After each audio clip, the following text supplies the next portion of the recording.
Ya. Saya melanjutkan Shirley tadi sama Yohana. Ya. Nah, tolong bujuk saya supaya sholat. Puasa saya lakukan, semua saya lakukan kecuali sholat. Ketika Allah perintahkan ibadah-ibadah yang lain, itu cukup perintah ayat saja turun. Allah perintah haji, ayat saja turun. Allah perintah puasa, ayat saja turun. Allah perintah bayar zakat, ayat saja turun. Tapi ketika Allah perintah sholat, tidak boleh ayat turun. Nabi dijemput oleh 2 malaikat, kemudian diajak naik, ketemu dengan Allah untuk menerima perintah ini. Kenapa? Karena perintah ini sangat penting. Mas, saya boleh dagang, bayar zakat sambil nyanyi. Saya boleh haji sambil nyanyi. Tawaf, labbaik Allahumma labbaik, labbaik la syarika laka labbaik. Boleh. Ya, saya bayar zakat boleh sambil nyanyi. Begadang jangan begadang. Kenapa? Sholat tak boleh. Allahu Akbar. Darah muda, darahnya pada batal sholat saya. Kenapa? Inilah puncak penghambaan kepada Allah. Jadi puncak penghambaan kalau saya meraku hamba, sholat. Yang paling mulia dalam tubuh kita, kepala. Adik-adik bercanda dipukul pantatmu masih senyum. Dorong dadamu masih senyum. Tapi jangan bercanda pukul kepalamu. Tak, kau pukul kepala saya pasti saya marah. Kenapa? Harga diri di sini.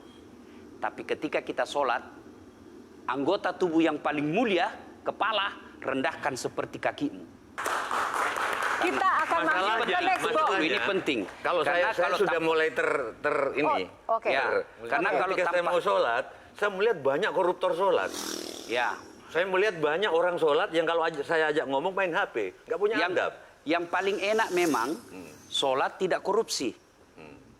Yang paling nyaman memang, paling ideal sholat jujur. Tapi wala talbisul haqqa bil batil, kata Allah. Allah tidak mencampurkan antara hak dan batil. Sholatmu beda, puasamu beda, maksiatmu beda. Itulah sehingga Allah hadirkan 2 malaikat. Rakit dan atid. Mencatat yang baik di baik, yang salah salah. Tapi ini setan kan tidak membiarkan itu. Maka setan masuk. Nah, dia sholat tapi dia korup. Tapi Allah Maha Adil. Maka ditimbanglah nanti. Mana yang lebih banyak, kebaikanmu atau keburukanmu. Kalau dia baik amalnya, tapi tidak ada sholatnya, sia-sia. Kenapa? Passwordnya kebaikan itu, kuncinya itu adalah sholat. Ustadz, ketika naik haji, naik pesawat. Pesawat itu mungkin dibikin orang yang nggak sholat. Iya, betul. Terus gimana dong? Nah, kursi itu mungkin dibikin orang yang nggak sholat. Iya, betul. Terus? Nah, bagi orang yang tidak sholat itu, Allah nanti perlihatkan amalnya. Yang ciptakan listrik ini luar biasa amalnya. Iya. Saya bisa dakwah karena ada mic. Iya. Dan mic itu dari orang non-muslim yang ciptakan. Maka Allah nanti pamerkan. Ini kau punya amal. Ini 10 kuda, 10 miliar kau punya amal. Mana passwordnya? Mana kuncinya? Kuncinya itulah sholat. As-sholatu imanuddin, as-sholatu miftahul jannah.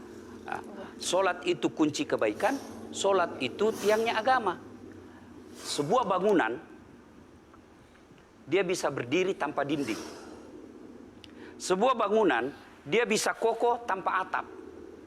Tapi ketika bangunan tidak punya tiang, pasti tidak kokoh. Tiang itulah dalam agama, sholat. Nah, gimana Mbak Teja? Udah teryakinkan?